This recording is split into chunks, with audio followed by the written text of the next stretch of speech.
Coffee முதல் costume வரை இன்ஸ்டன்ட்டாக delivery செய்து கொண்டிருக்கின்றனர் கியூ காமர்ஸ் நிறுவனங்கள். இந்திய சந்தை இத்தகைய குயிக் காமர்ஸ் நிறுவனங்களுக்கு மிகப்பெரிய லாப சுரங்கம். அதனாலே குயிக் காமர்ஸ் நிறுவனங்கள் இங்கே சுழன்றடித்து செயல்படுகின்றனர்.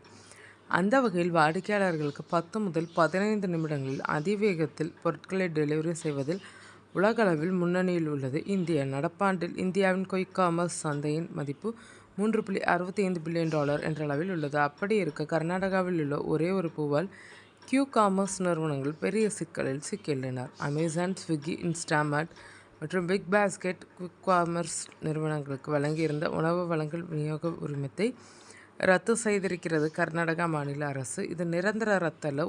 ஆனாலும் கர்நாடக அரசின் கெடுபிடி குறித்தும் கியூ காமர்ஸ் நிறுவனங்களுக்கு ஏன் இந்தியாவில் சில கடிவாளங்கள் அவசியம் என்பதை பற்றியும் அவர்கள் பாணியிலேயே குயிக்காக பார்த்துவிடலாம். தத்தூரா, ஆங்கிலத்தில் இதை தான் ஆப்பிள் என்று அழைக்கிறார்கள். தத்தூரா ஸ்ட்ரெமோனியம் தாவர இனத்தைச் சேர்ந்த இது நச்சுத்தன்மை நிறைந்தது. சித்த மருத்துவத்தில் இதை மத்தன் எண்ணெய் தயாரிக்க பயன்படுத்துவதாக சில தகவல்கள் கூறுகின்றன.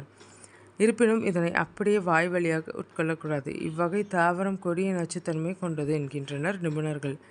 இந்நிலையில் கர்நாடகாவில் இந்த வகை தத்தூரா பூ மற்றும் அதன் விதைகள் ஸ்விக்கி, இன்ஸ்டாமார்ட், அமேசான் மற்றும் பிக் பாஸ்கெட் குயிக் காமர்ஸ் தளங்களில் உணவுப் பொருட்களின் கீழ் பட்டியலாக விற்பனை செய்யப்பட்டுள்ளனர். அதுவும் இந்திய உணவு பாதுகாப்பு மற்றும் தர நிர்ணய ஆணையத்தின் லைசன்ஸ் பதிவு பெற்றதற்கான அறிவிப்புகளோடு பட்டியலாகி விற்பனையாகியிருக்கின்றனர். இது வெளிச்சத்துக்கு வர உணவு பாதுகாப்பு மற்றும் தரநிலை சட்டம் 2006 கீழ் அதிகாரிகள் இந்நிறுவனங்களுக்கு வழங்கப்பட்ட உணவு லைசன்ஸை ரத்து செய்துள்ளனர். மேலும் சம்பந்தப்பட்ட நிறுவனங்கள் இது தொடர்பான அறிக்கை உடனடியாக சமர்ப்பிக்கும்படியும் கர்நாடக அரசு வெளியிட்ட உணவு பாதுகாப்பு மற்றும் மருத்துவ நிர்வாகம் செய்திக்குறிப்பில் தெரிவிக்கப்பட்டுள்ளது. தத்தூராவின் பூ, விதைகள், இலைகள் என எதை உட்கொண்டால் அது மனிதர்களுக்கு கடுமையான பாதிப்பை ஏற்படுத்தும். காரணம், தத்தூராவில் சக்தி வாய்ந்த ஆல்கலாய்டுகள் உள்ளனர் என்கின்றனர் விவரமறிந்தவர்கள். ஆல்கலாய்டு என்பவை தாவரங்கள் மற்றும் சில உயிரினங்களில் இயற்கையாக காணப்படுகிற நைட்ரஜன் அணுவை கொண்டுள்ள கரிம சேர்மங்கள். அந்த வகையில் தத்தூராவில் ஆட்ரோஃபைன், ஸ்கோபோலமைன், ஹயோசியமைன் போன்ற ஆல்கலாய்டுகள் இருக்கிறதாம். இந்த தாவரத்தின் பூ, இலை, விதை என எதை மிக மிக குறைந்த அளவில் உட்கொண்டாலும் மனிதர்களுக்கு பல்வேறு பாதிப்புகள் ஏற்படும் என கூறப்படுகிறது. அதாவது இல்லாத ஒன்றை இருப்பதாக உணரும் மாயத்தோற்றம், ஆலுசினேஷன், சிந்தனையில் குழப்பம், டெலிரியம் ஆகியவற்றை இது ஏற்படுத்தும் என்கின்றனர்.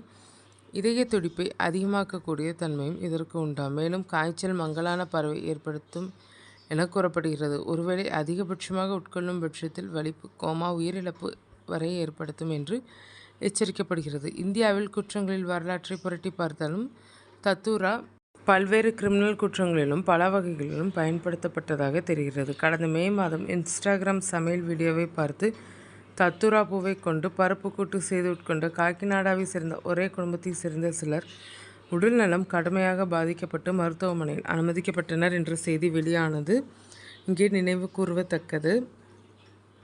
இத்தகைய ஆபத்து நிறைந்த ஒரு பூவை குயிக் காமர்ஸ் நிறுவனங்கள் சர்வசாதாரணமாக விற்பனை செய்ததால் தான் பொது சுகாதாரம் மற்றும் பாதுகாப்பு கருதி கர்நாடக அரசு உணவுப் பொருள் வழங்கல் விநியோக உரிமத்தை ரத்து செய்து நடவடிக்கை எடுத்துள்ளது. தத்தூரா மனிதர்கள் உட்கொள்ள தகுதியற்றது என்று இந்திய உணவு கட்டுப்பாட்டு மற்றும் தர நிர்ணய ஆணையம் நிர்ணயித்துள்ளதால் பொதுமக்களும் இந்த தாவரத்தை யாரேனும் சட்டவிரோதமாக விற்பனை செய்வது தெரிந்தால் அதை பற்றி உடனடியாக அரசுக்கு தகவல் அளிக்க வேண்டிய கடமை இருக்கிறது.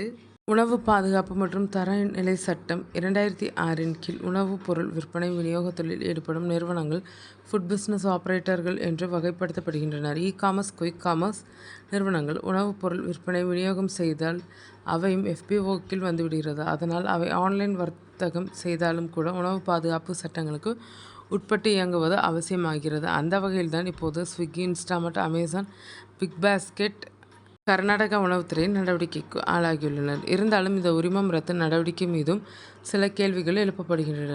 ஏனெனில் இந்தியாவில் இயங்கும் இ-காமர்ஸ், குயிக் காமர்ஸ் நிறுவனங்கள் பல இடங்களில் தங்களுடைய பொருட்களுக்கான ஹப் வைத்திருப்பதால் ஒவ்வொரு வளாகத்துக்கும் தனித்தனி உரிமம் பெற்று இயங்குகின்றனர். இந்த நிலையில் கர்நாடக அரசின் உத்தரவில் எந்த உரிம எண்கள் நிறுத்தி வைக்கப்பட்டுள்ளனர் அல்லது அமேசான், ஸ்விக்கி, இன்ஸ்டாமார்ட் மற்றும் பிக் பாஸ்கெட் நிறுவனங்களின் எந்த குறிப்பிட்ட வளாகம் அல்லது செயல்பாடுகள் மீது நடவடிக்கை பாய்ந்துள்ளனர் என்பதையும் பார்க்க வேண்டியுள்ளது. அதனால் இந்த 3 நிறுவனங்களும் கர்நாடகா முழுவதுமே உணவுப் பொருட்கள் சார்ந்த விற்பனையை நிறுத்த வேண்டிய நிர்பந்தம் இருக்காது என்றும் கூறப்படுகிறது.